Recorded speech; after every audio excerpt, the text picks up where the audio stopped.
Yahweh's people, let no joy, O come before the Lord, and pray for him on blood tambourine, and let the trumpet sound. Sing a new song unto the Lord, sing from his from mountain high. Sing a new song unto the Lord, singing hallelujah.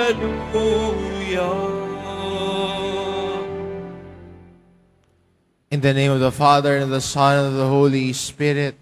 Amen. The Lord be with you. And with your spirit. My dear brothers and sisters, let us acknowledge our sins and so prepare ourselves to celebrate the sacred mysteries.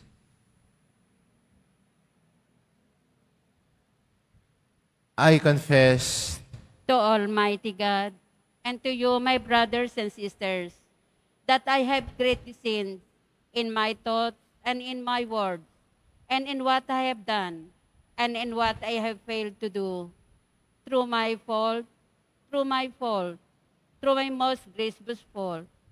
Therefore, I ask Blessed Mary, ever Virgin, all the angels and saints, and you, my brothers and sisters, to pray for me to the Lord our God. May Almighty God have mercy on us, forgive us our sins, and bring us to everlasting life. Amen. Lord, have mercy. Lord, have mercy. Christ, have mercy. Christ, have mercy. Lord, have mercy. Lord, have mercy. Let us pray. Almighty, ever-living God, who taught by the Holy Spirit, we dare to call our Father.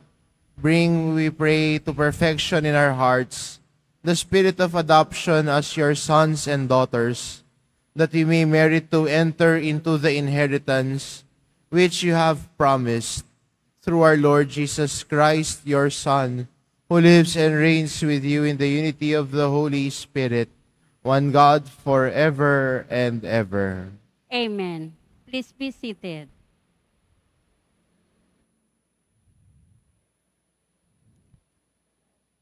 A reading from the book of Prophet Ezekiel. The word of the Lord came to me. Son of man, what is the meaning of this proverb that you recite in the land of Israel? Fathers have eaten green grapes, thus their children's teeth are on edge. As I live, says the Lord, I swear that there shall no longer be anyone among you who will repeat this proverb in Israel. For all lives are mine. The life of the Father is like the life of the Son. Both are mine. Only the one who sins shall die. If a man is virtuous, if he does what is right and just, if he does not eat on the mountains, nor raise his eyes to the idols of the house of Israel, if he does not defile his neighbor's wife, nor have relations with a woman in her menstrual period, if he oppresses no one, gives back the pledge received for a debt, commits no robbery, if he gives food to the hungry and clothes the naked, if he does not lend at interest nor exact usury, if he holds up from evil doing, judges fairly between a man and his opponent, if he lives by his statutes and is careful to observe my ordinances, that man is virtuous. He shall surely live, says the Lord God. But he begets a son who is thief or a murderer, or lends at interest and exacts usury, this son certainly shall not live, because he practiced all this abomination. He shall surely die. His death shall be his own fault. Therefore, I will judge you, house of Israel, each one according to his ways, says the Lord God. Turn and be converted from all your crimes, that they may be no cause of guilt for you. Cast away from you all the crimes you have committed, and make for yourselves a new heart and a new spirit. Why should you die, O house of Israel? For I have no pleasure in the death of anyone who dies, says the Lord God. Return and live. The word of the Lord. Thanks be to God. Create a clean heart in me, O God. Create a clean heart in me, O God. A clean heart create for me, O God, and a steadfast spirit renew within me. Cast me not out from your presence, and your Holy Spirit take not from me. Create a clean heart in me, O God. Give me back the joy of your salvation, and a willing spirit sustain in me. I will teach transgressor your ways, and sinners shall return to you. Create a clean heart in me, O God. For you are not pleased with sacrifices. Should I offer a burnt offering, you would not accept it. My sacrifice, O God, is a contrite spirit, a heart contrite and humbled. O God, you will not spurn. Create a clean heart in me, O God. Please all stand.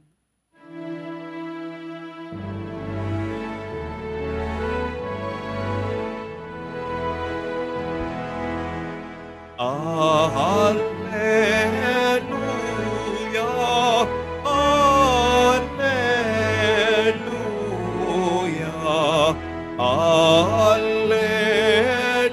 alleluia, alleluia.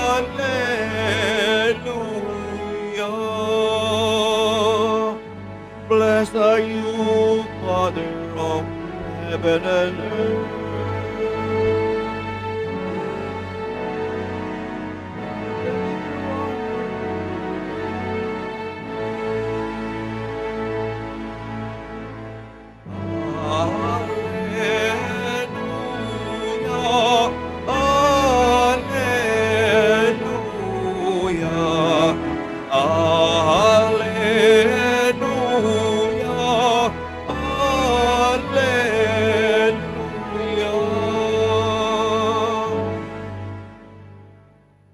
The Lord be with you. And with your spirit. A reading from the Holy Gospel according to Matthew. Glory to you, O Lord. Children were brought to Jesus that he might lay his hands on them and pray. The disciples rebuked them, but Jesus said, Let the children come to me, and do not prevent them, for the kingdom of heaven belongs to such as this. After he placed his hands on them, he went away. The Gospel of the Lord.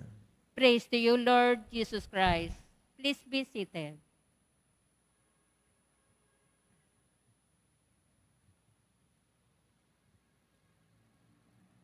In our Gospel, Jesus said, Let the children come to me. Why did he ask that the children come to him?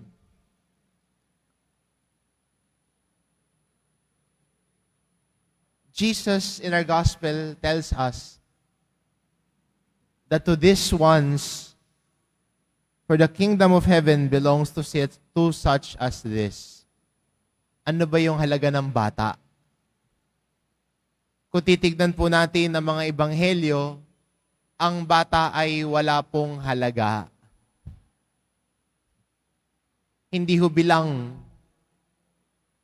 Kaya kung titignan din po natin sa ebanghelyo ni San Mateo, nung nagpakain si Jesus ng 5,000, lalaki lang ho yung binilang nila, hindi ho nila binilang ang mga babae at bata. At tingin sa bata, walang bilang. Sa atin, sa Pilipino, salingket-ket lamang. Hindi bilang, kunyari kasali, pero hindi naman. At sinasabi ni Jesus, sa mga katulad nito, sa mga maliliit, sa mga isinasang tabi, sa mga hindi binibilang,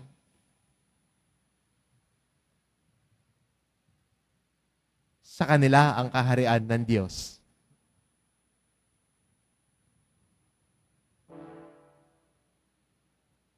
Sa panahon ngayon, gusto natin bilang tayo. May say tayo, may pangalan tayo. Pero kadalasan, ang tao na nais gumawa ng pangalan para sa sarili niya, aminin natin, minsan may mga pagkakataon na tumataas din ang ulo, lumalaki ang ulo. Pero kung alam niya na yung lahat ng biyaya na meron siya ay galing sa Diyos, pinagkaloob ng Diyos, marunong siyang magpasalamat. Kaya nga, hindi ba ang bata, alam niya kung hindi niya kaya. Malinaw sa kanya pag hindi na niya kaya. Di ba minsan ang bata magbubukas ng bote, at pag hindi niya, susubukan niya sa lakas sa kanyang lakas, kahit magbago na yung mukha niya, namumula na yung mukha niya, mabuksan lang niya yung bote, pero alam na niya kung hindi talaga kaya. Kaya ano ginagawa ng bata? Pag hindi niya na kaya, hahanapin yung sino mas matanda sa kanya, iaabot yung bote na yun, sabihin, pakibukas. Kung sosyal yung bata, open.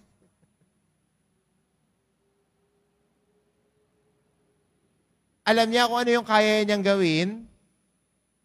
Alam niya yung hindi niya kayang gawin.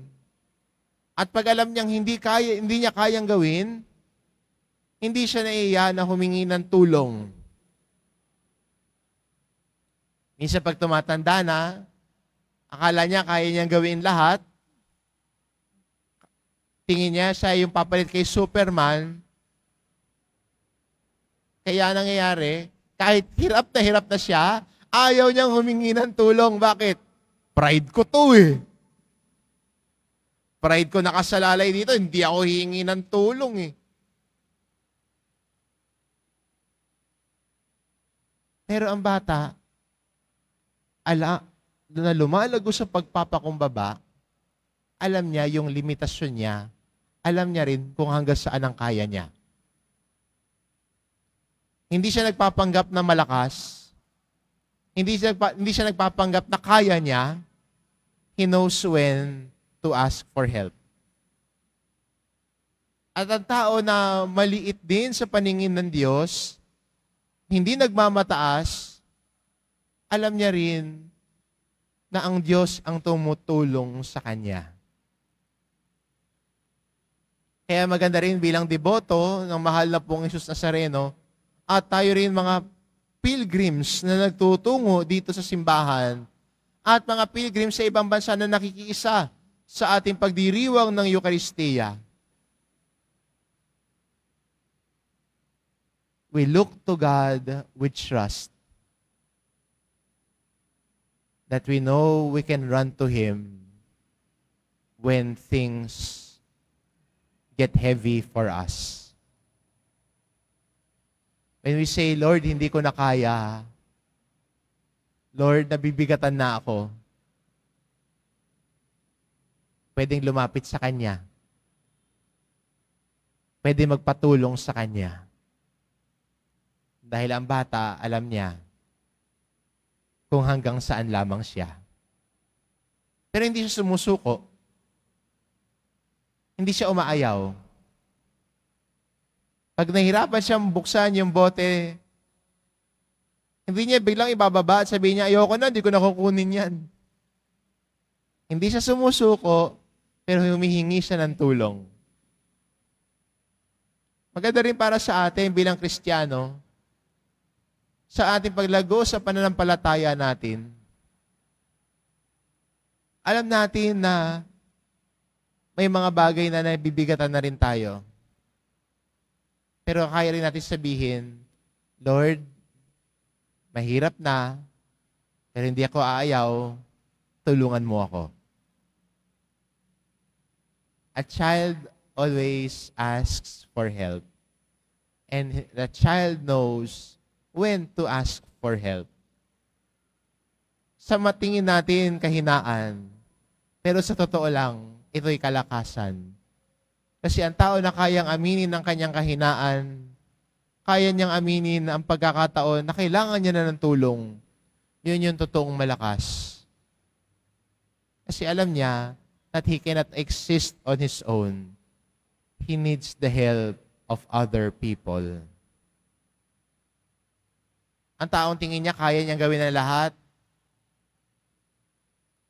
nasobrahan ho yata ng hangin yun. Ano? Yung tao, tingin niya, kaya ko yan, alam ko yan, kaya kong gawin ang lahat ng yan. Nasobrahan ho yata ng hangin. Ang taong maliit, marunong magpakababa. Ang taong maliit sa harapan ng Diyos, alam niya kung kailan hihingi ng tulong. Ang taong maliit sa harap ng Diyos, walang maipagmamalaki. Dahil alam niya, kasama niya lagi ang Diyos. Katuwang lagi niya ang Diyos. Kapiling niya lagi ang Diyos. Kaya ito magandang paalala sa atin. Tulad ng isang bata, maliit sa paningin. May kanya-kanyang kahinaan. May kanya-kanyang limitasyon. Pero ang bata din, alam kailan hihingi ng tulong. Sana tayo din bilang Kristiyano, huwag tayo mahiyang humingi ng tulong sa Diyos. Alam natin na pagkasama natin ng Diyos, hindi niya tayo pababayaan. Alam natin na pag tumutulong sa atin ng Diyos, ay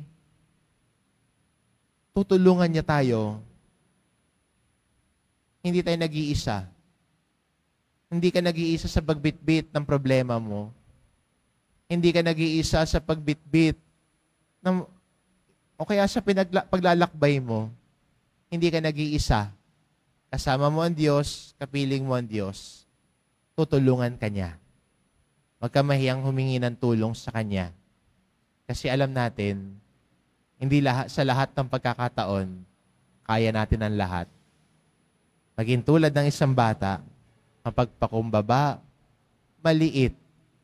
Maliit dahil nagtitiwala sa Diyos. Amen. Please all stand.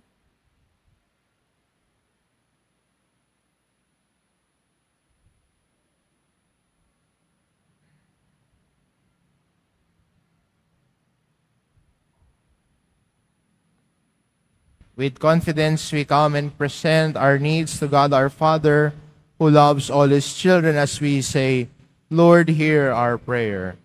Lord, hear our prayer. That the church of the homes may be built on unselfish love, and that families may know and understand the depth of God's love. Let us pray to the Lord. Lord, hear our prayer. That married couples may be sensitive to each other's needs and find true happiness in their lives together. Let us pray to the Lord. Lord, hear our prayer. That parents may bless their children with attention, caring, and love. Let us pray to the Lord. Lord, hear our prayer. That children and those who have considered weak in our society may be supported by those who have more in life. Let us pray to the Lord. Lord, hear our prayer. that eternal peace be granted upon those who have died. Let us pray to the Lord. Lord, hear our prayer. Father, your kingdom belongs to little children. Hear the prayers of your children who trust in you. We ask this through Christ our Lord. Amen. Please be seated.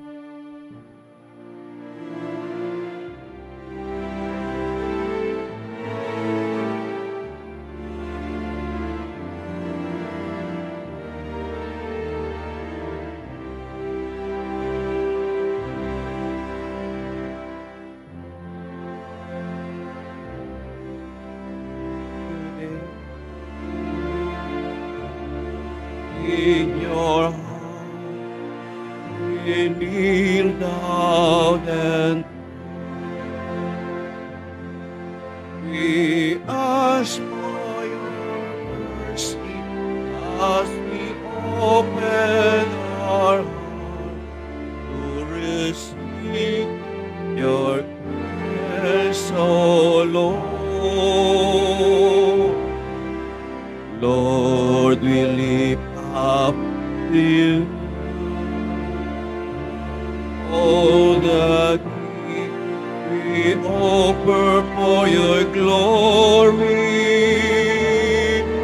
We will eat this living bread and will drink this living cup and forgive us your presence, O Lord, as we offer this bread and we drink this wine. Bless them, your Jesus is now being light. Send us your peace and source of our life and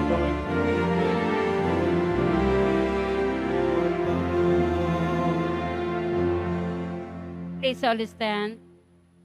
Pray, my dear brothers and sisters, that my sacrifice and yours may be acceptable to God the Almighty Father. May the Lord accept the sacrifice at your hands for the praise and glory of his name, for our good and all the goods of all his holy church.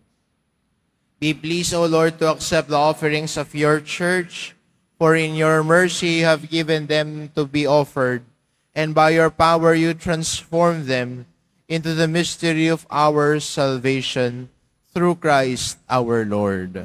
Amen. The Lord be with you. And with your spirit, Lift up your hearts. we lift them up to the Lord. Let us give thanks to the Lord our God. It is right and just. It is truly right and just, our duty and our salvation, always and everywhere to give you thanks, Lord, Holy Father, Almighty and eternal God, through Christ our Lord. In him you have been pleased to renew all things, giving us all a share in his fullness. For though he was in the form of God, he emptied himself, and by the blood of his cross brought peace to all creation. Therefore he has been exalted above all things, and to all who obey him has become the source of eternal salvation. And so with the angels and archangels, with thrones and dominions, and with all the hosts and powers of heaven, we sing the hymn of your glory, as without end we acclaim. Holy, holy, holy Lord God of hosts, heaven and earth are full of your glory. Hosanna in the highest. Blessed is he who comes in the name of the Lord. Hosanna in the highest. Please all kneel.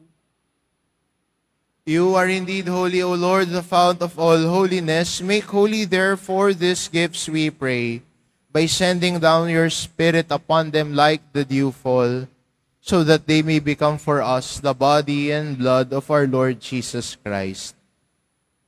At the time he was betrayed and entered willingly into his passion, he took bread and giving thanks, broke it and gave it to his disciples, saying, Take this, all of you, and eat of it.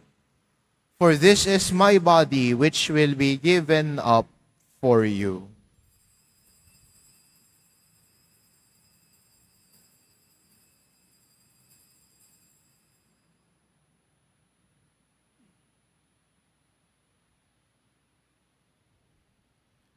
In a similar way, when supper was ended, he took the chalice, and once more giving thanks, he gave it to his disciples, saying, Take this, all of you, and drink from it, for this is the chalice of my blood, the blood of the new and eternal covenant, which will be poured out for you and for many, for the forgiveness of sins.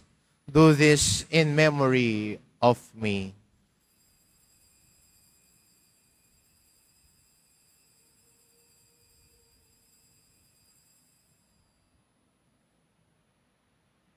Please all stand. The mystery of faith. Christ has died. Christ is risen. Christ will come again. Therefore, as we celebrate the memorial of his death and resurrection, we offer you, Lord, the bread of life and the chalice of salvation, giving thanks that you have held us worthy to be in your presence and minister to you. Humbly we pray that partaking of the body and blood of Christ, we may be gathered into one by the Holy Spirit. Remember, Lord, your church spread throughout the world and bring her to the fullness of charity, together with Francis, our Pope, and Jose, our Bishop, and all the clergy.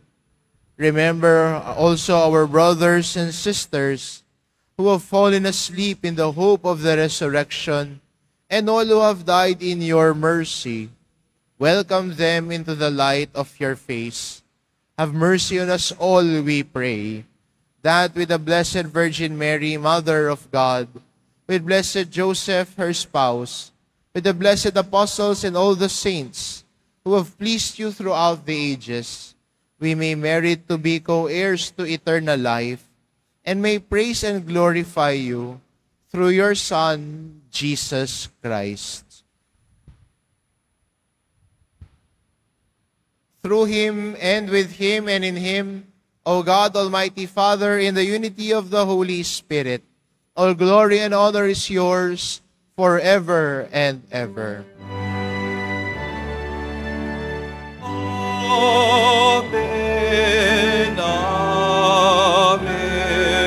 Amen.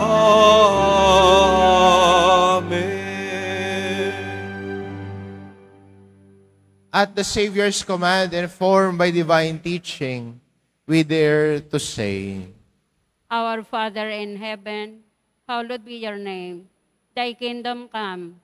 Thy will be done on earth as it is in heaven. Give us this day our daily bread, and forgive us our trespasses, as we forgive those who trespass against us. And lead us not into temptation, but deliver us from evil. Deliver us, Lord, we pray, from every evil. Graciously grant peace in our days, that by the help of your mercy we may be always free from sin and safe from all distress, as we await the blessed hope and the coming of our Savior, Jesus Christ.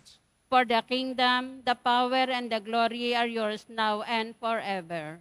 Lord Jesus Christ, who said to your apostles, Peace I leave you, my peace I give you. Look not on our sins, but on the faith of your church, and graciously grant her peace and unity, in accordance with your will, who live and reign forever and ever. Amen. The peace of the Lord be with you always. And with your spirit. Let us offer each other the sign of peace.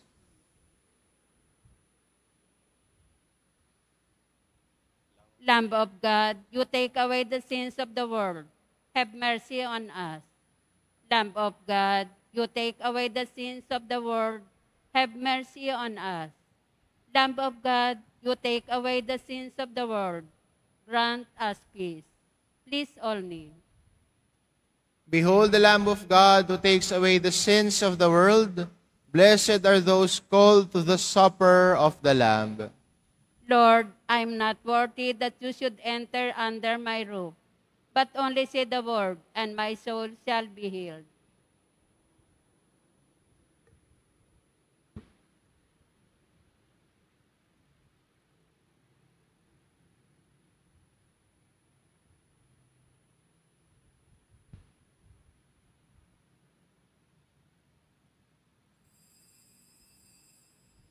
Para sa lahat ng tatanggap ng banal na komunyon, sasagot po tayo ng amen pagkasabi ng pari o ng lay minister ng katawan ni Kristo at isubo agad sa bibig bago umalis sa harapan ng pari o lay minister.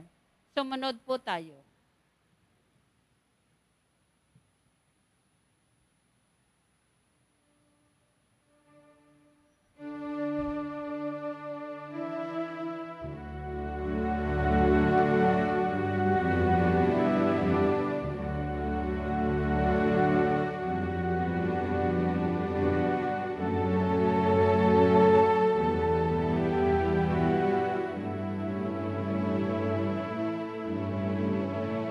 Sa Diyos lamang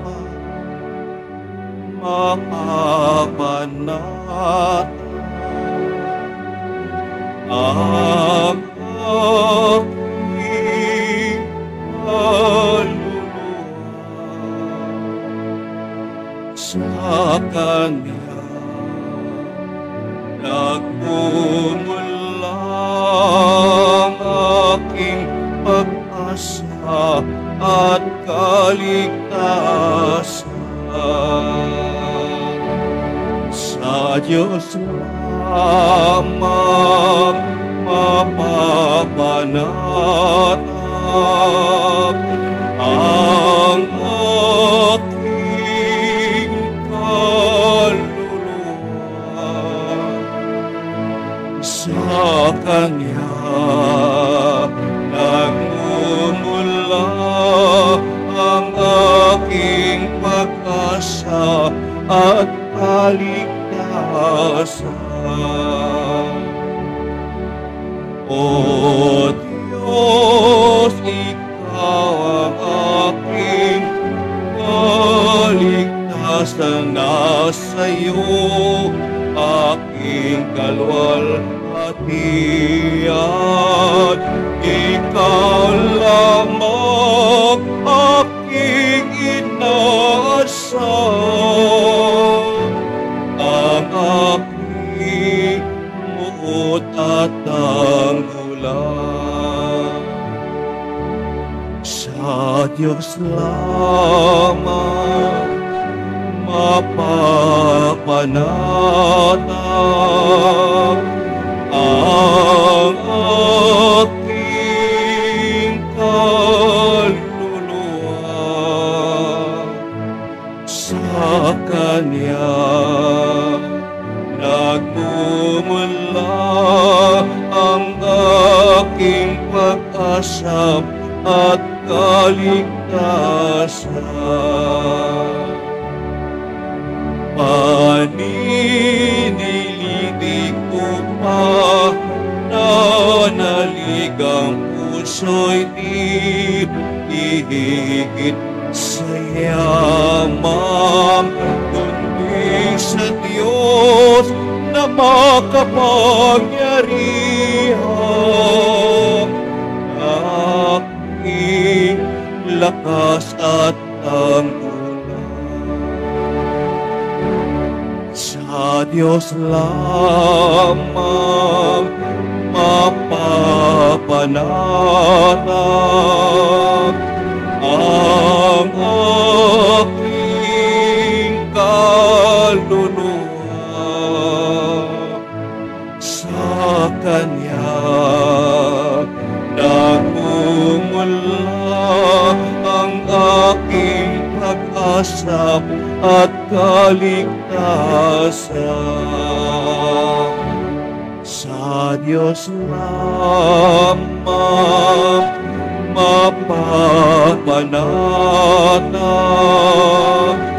ang aking kaluluwa. Sa Kanya kaya nagmumula ang aking pag-asa at kaligtasan.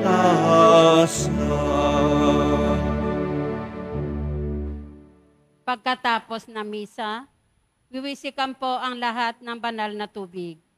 Pinakikiusapan ng lahat na manatili lamang muna sa inyong mga lugar. Sa Quezon Boulevard o Plaza San Juan lamang ang labasan ng lahat. Sumunod po tayo. Maraming salamat po sa inyong pagdalaw at pagsisimba sa Basilica Minor at Pambansang Dambana ni Jesus Nazareno.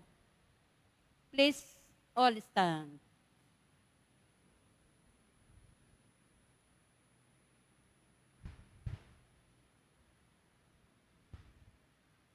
Let us pray. May the communion of you in your sacrament that we may have consumed save us, O Lord, and confirm us in the light of your truth, through Christ our Lord. Amen. The Lord be with you. And with your spirit. Bow your heads and pray for God's blessing. Blessed are you, Lord, O God, Father of our Lord Jesus Christ. You have given us your only Son to be our way to you. Make us follow him generously, faithfully, and lovingly.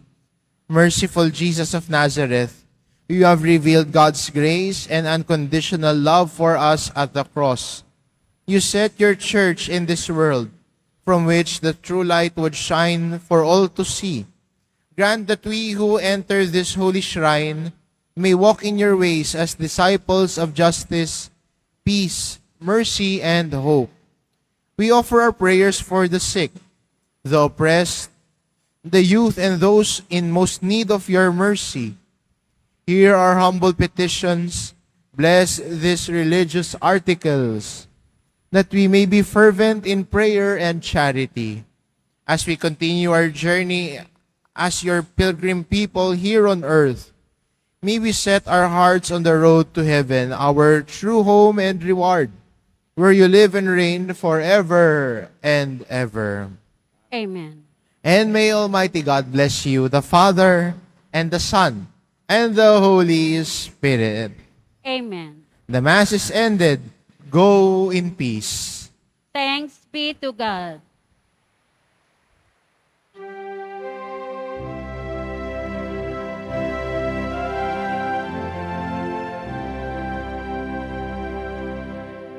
Cristo Padre Jesus Nazareno, sinasamba ka namin, pinipinto ka namin, aral mo ang aming buhay at kaligtasan. Nuestro Padre Jesus Nazareno, iligtas mo kami sa kasalanan. Ang krus mong kinamatayan ay sagisag ng aming kaligtasan. Nuestro Padre Jesus Nazareno, pinarangal ka na amin. Nuestro Padre Jesus Nazareno, pinulwalhati ka namin. Nuestro Padre Jesus Nazareno, pinarangal ka na amin.